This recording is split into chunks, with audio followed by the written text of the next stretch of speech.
Enter and explore, read the sign above Blake's Hall. Sliding open the French doors, I stepped inside, where I was greeted by an option of colored doors. Which one do I choose?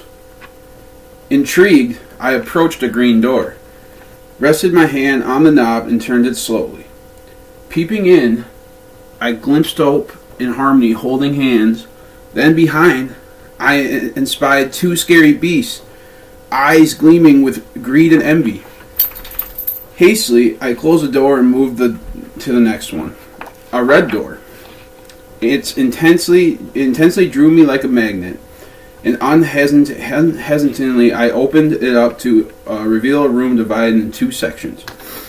In one, passion, love, and desire lay in a warm embrace, but in the other, danger and malice lurked in the dim light.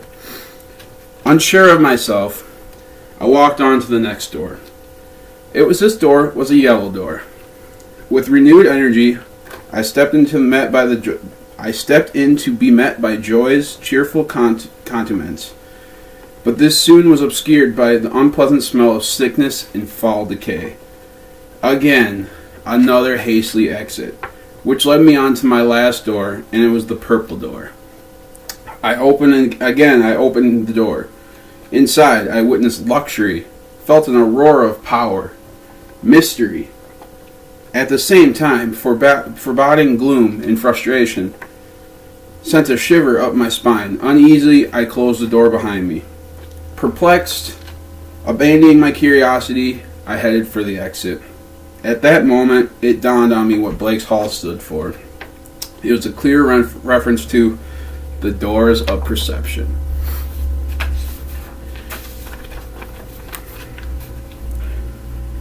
A piece of colored paper, with no dialogue or animation, can strike a drawer's or writer's utter fascination.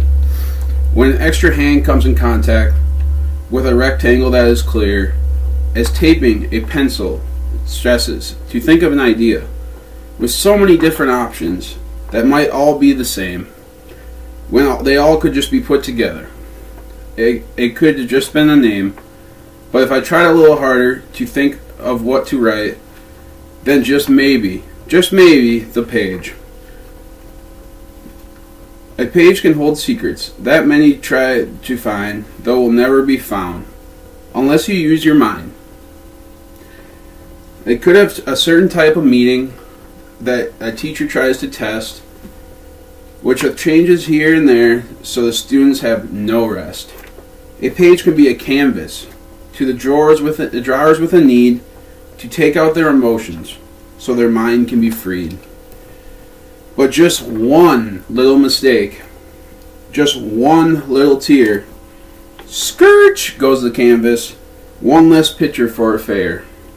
A page can be a story for writer determination to inspire many children with great imagination. They can be about heroes that have armor as shiny as the sun, that fight the medieval dragons until every deed is done. Many people have trouble when they are given the chance. It's only for areas on, so your skills can be enhanced. A blank sheet in front of you is a great possible thing. If you just use your imagination, who knows what it will bring.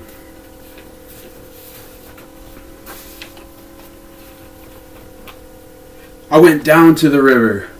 I sat down on the bank. I tried to think, but I just couldn't.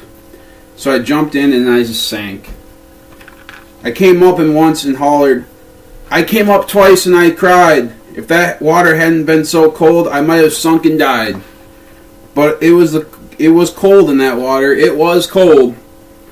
I took the elevator, 16 floors above the ground.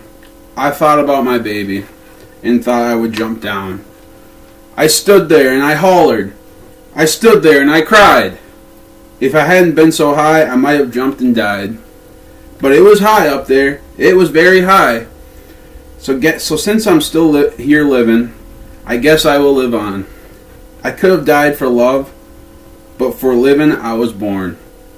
Though you may hear me holler, and you may see me cry, I'll be dog, sweet baby, if you're gonna see me die. Life is fine, fine as wine, and life is fine. Thanks, guys.